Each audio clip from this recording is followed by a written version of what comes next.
I've had a hard time deciding where to go with Carson Wentz this week because it's small sample size too. Yeah, the small sample size. The offensive line has struggled this year compared to where they were last year. There's some question marks in the backfield with so many injuries. Alshon Jeffrey has had one good game and one non-factor game. Basically, it's Zach Ertz in terms of trustworthy pass catchers right now. But I have him at 10 this week against the Giants. Matthew, you have him at 11. Stephania, you have him at 14. I don't really want to make this a battle of who's right or who's wrong. I would just be curious. Is that because I'm right and you just don't want to lose? We have the exact same spot. You just want to put an L on? Exactly. Well, we have it at the same spot, Matthew. But my question really is this. It's like, what have your guys' impressions so far been of Carson Wentz, and what are your expectations now moving forward? Like, do you believe that there's a chance he reverts back to the player he was last year, which was, Tom Brady, Aaron Rodgers, Patrick Mahomes style this year? I'll start. And I do. Okay. I honestly do. I mean, for a few reasons. First off, I think the injury to Jay Ajayi helps. I think it was already a pass-first offense, and I think it's going to be even more so because I don't think they really have a banger. I think they're going to have to be throwing a lot. Carson Wentz has thrown the ball at least 35 times every single game this year.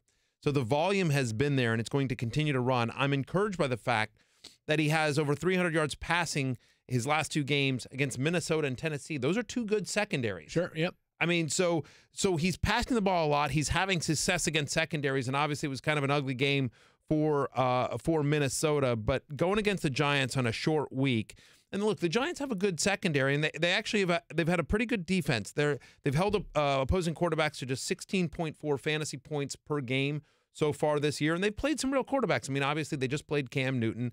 They played Drew Brees. Now, that game was in New York outside, but they played Drew Brees. They played Deshaun Watson, Bortles and Dak. So, in a game that's on a short week with an over-under of 43, it should be a little bit of a low-scoring game, but the volume is there for Carson Wentz, and I believe he gets 300 yards and 2 passing touchdowns. So, yeah, I have him just outside my top 10 at 11. But to answer your larger question, Field, do I think he gets back to being, top 10 Carson Wentz? I do. So this is sort of an anecdotal theory I'm putting out here, and this is not to take away from what the Eagles did last year. But we can also admit, basically everything went right 100%. for Philadelphia last season. And so far, very few things have gone right for them. They've had poor injury luck. Obviously, Carson Wentz missing and I understand when I say everything went right for Philadelphia last year, I know that Carson Wentz got hurt and Jason Peters got hurt. But my point is, a lot of things worked favorably that we are not seeing right now work favorably for Philadelphia. By the way, that tends to happen every year with whoever the Super Bowl champ is. Oh, sure. A lot of football success is good fortune.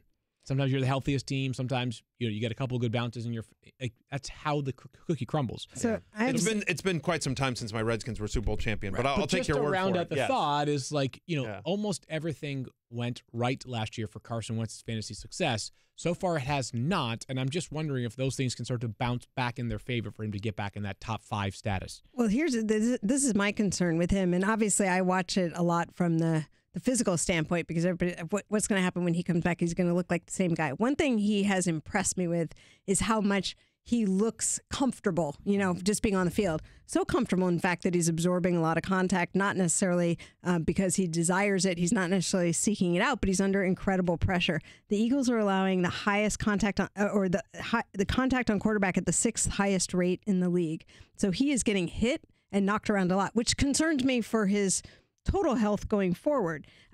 He's having to get rid of the ball quicker, which means less deep shots down the field.